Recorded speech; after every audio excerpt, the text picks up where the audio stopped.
इन्होंने पूरी योजना बना रखी है, हंस रहे हैं, सहमत हैं मेरी बातों से। अचानक प्रदेशों में चुनाव के दौरान सदन की बैठक बुलाओ, कोई सर्वदलीय बैठक मत बुलाओ।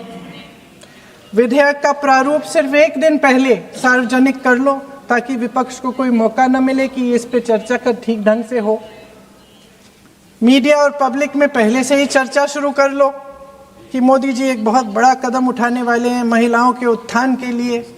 ये विपक्षी दल के जो नेता हैं कुछ समझते नहीं हैं, राष्ट्र के हित में कुछ करते नहीं हैं, विरोध करेंगे। बेचारे मोदी जी इतना बड़ा कदम उठाने वाले हैं, सबको इनका साथ देना चाहिए राजनीति से ऊपर उठकर। और ये कर करके विपक्ष को धर्म संकट में डाल दो। एक तरफ महिला आरक्षण और दूसरी तरफ आपको काट पीट करने की, पूरे ढांचे को बदलने की स्वतंत्रता, ओबीसी वर्ग को नकारने की स्वतंत्रता। अध्यक्ष महोदय, राजनीति में कुटिल होना अपनी जगह है, शायद हमें और थोड़ा होना भी चाहिए इस तरफ वालों को, लेकिन सत्ता बनाए रखने की महत्वाकांक्षाओं को परे करके देश के हित के लिए सही निर्णय लेना अलग बात है। शायद हम आदरणीय प्रधानमंत्री महोदय जी से आज ये उम्मीद नहीं रख सकते क्योंकि वह समस्याओं से घिरे हुए हैं, उन पर अंतर्राष्ट्रीय दबाव बहुत है। महिला आरक्षण जैसे ऐतिहासिक कदम को उन्होंने सत्ता को बनाए रखने का एक कमजोर बहाना बना दिया है।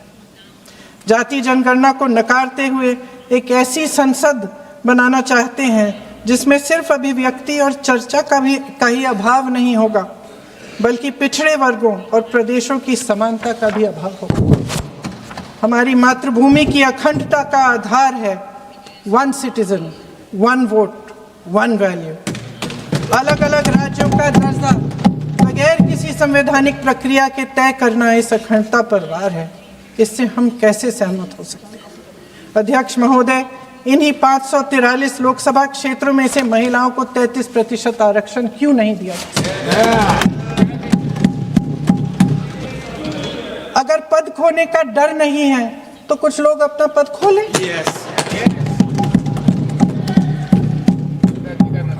इसी में से SC ST का जो दर्जा है, SC ST में महिलाओं का आरक्षण 33% हो जाए, 1/3 आरक्षण हो जाए, ओबीसी का भी उचित आरक्षण हो जाए, आज पारित हो सकता है।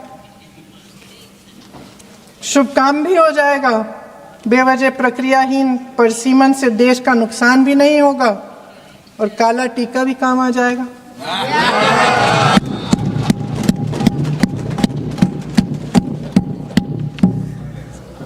सदन की सर्वसहमति से देश के इतिहास में एक महत्वपूर्ण कदम उठाने पर आदरणीय प्रधानमंत्री महोदय जी का नाम भी लोकतंत्र का गौरवमय पन्नों में लिखा जाएगा। बोलने का अधिकार, बोलने का अधिकार, बोलने का अधिकार, बोलने का अधिकार देश विरोधी ताकतों की आवाज बनना कतई नहीं हो सकता, उसे कभी नहीं स्वीकार किया जा सकता। आप बोलने की आजादी की बात करते हैं, अपनी जिम्मेदारियों का भी तो एहसास कीजिए। कितनी बार आपने इस सदन का मंच का इस्तेमाल किया, कीजिए इस्तेमाल, पर सिर्फ एक जिद पे अगर आप अड़ जाएंगे कि मैं बोलूंगा तो इस नियम के तहत बोलूंगा, मैं बोलूंगा तो ऐसे बोलूंगा, अब बोलूंगा तब बोलूंगा। क्या प्रश्नकाल नहीं है मंच बोलने के लिए? क्या शून्यकाल नहीं है मंच बोलने के लिए? क्या अलग अलग डिबेट्स नहीं है मंच बोलने के लिए? आज राष्ट्रपति जी के अभिभाषण पे आए धन्यवाद प्रस्ताव के ऊपर आप रखते जितनी बातों को रखना है, पर सिर्फ एक जिद कि मैं ऐसी बात बोलूंगा जिसकी कोई प्रामाणिकता नहीं है, और उस जिद के चक्कर में आप भी नहीं बोले, किसी को नहीं बोलने दिया। यहाँ सपा, टीएमसी जो भी लोग यहाँ पे मौजूद हैं, इन लोगों का भी समय पूरा खाने का काम सिर्फ एक व्यक्ति और उनकी उस जिद ने, और उस जिद की वजह से आपके खुद अपने दल के नेता कितना सफर कर रहे हैं। मैं खुद, मेरे दल में 3 first timer member of parliaments हैं। मैं चाहता हूं कि उन्हें ज्यादा से ज्यादा मौका मिले। आपकी पार्टी में कितने फर्स्ट टाइमर्स होंगे, सपा में कितने होंगे, टीएमसी में कितने होंगे? सदन चलेगा तब तो बोलने का मौका मिलेगा। और कितने मौके मिलते हैं भाई, बाकियों को तो फिर भी समय मिल जाता है। जो बड़े चेहरे होते हैं वो मीडिया के माध्यम से अपनी बातें रख लेते हैं, बट कोई पहली बार का सांसद अपने क्षेत्र में दिखाने के लिए कि मैंने तुम्हारे लिए सवाल उठाया, प्रश्नकाल ही होता है, उनके पास यही 0 आवर होता है, या अगर कभी कोई डिबेट होती है तो उनकी पार्टी उनको मौका देती है, यही मौके होते हैं ना। तो इन मौकों का इस्तेमाल करने की बजाय अगर संसद में गतिरोध ही चलता रहेगा, संसद को आप चलने ही नहीं देंगे, और क्यों नहीं चलने देंगे, सिर्फ एक जिद की वजह से, और जिद पे क्या याद आता है, अधिकार, बोलने का अधिकार, बोलने का अधिकार। आपकी ड्यूटीज कहां जाती है? My right to move my hand stops when the nose of the other person starts. आपको रुकना होगा, आपको अपनी जिम्मेदारियों का एहसास करना होगा, और आपकी जिम्मेदारी ज्यादा है। आप विपक्ष हैं, विपक्ष का काम है सरकार को घेरना, घेरिए। रोज सुबह हम मंत्री तैयारी करके आते हैं, रात रात भर हम लोग बैठते हैं कि कल सदन में सवाल है, पूछिए सवाल, देंगे हम जवाब। अकाउंटेबिलिटी तय कीजिए, बट अकाउंटेबिलिटी तय करने की रिस्पॉन्सिबिलिटी आपके ऊपर है। ये आपकी जिम्मेदारी है कि हमारी जवाबदेही को आप तय करें, पर यह जवाबदेही आप तय नहीं कर रहे। प्रश्नकाल नहीं चलने देते, शून्यकाल नहीं चलने देते। क्या ये वो मंच नहीं है? सदन में सिर्फ आप एक विषय पर बोलेंगे तभी आपकी बात दर्ज की जाएगी, और यही कारण है, यही कारण है कि एक के बाद एक के बाद एक के बाद एक देश की जनता इन्हें नकारने का काम कर रही है। मैं बिहारी हूं, बिहार की धरती से आता हूं।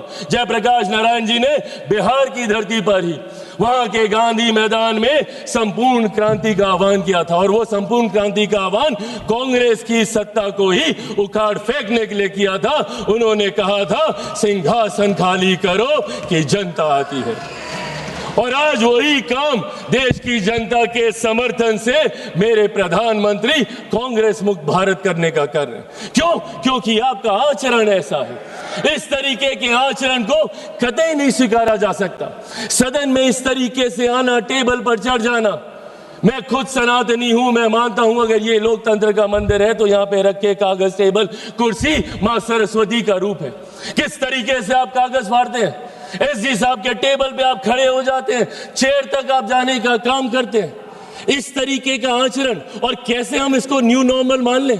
क्योंकि ये आचरण निरंतरता में होता गया तो परंपरा बन जाएगी, और परंपराएं उदाहरण बन जाएंगी, और कल जो हमारी जगह यहाँ पे बैठा होगा वो आज का उदाहरण दे रहा होगा। इसीलिए जरूरी है आज की तारीख में हमें अपने आचरण को सुधारने की। एक के बाद एक, जब मैं विपक्ष की जिम्मेदारियों की बात करता हूं, लोकतंत्र की खूबसूरती है सत्ता पक्ष विपक्ष। जहां सत्ता अपनी बात रखेगी, विपक्ष अपनी बात रखेगा। क्या है इनका ऑल्टरनेट विजन? एक विजन बता दें मुझे।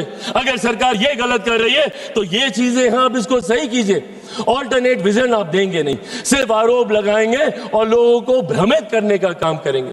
आज तक इन लोगों ने लोगों को सिर्फ विपक्ष ने डराकर अपनी तरफ करने का काम किया। एक के बाद एक ऐसे मुद्दे उठाते हैं और उसको लेकर भ्रम फैलाने का काम करते हैं।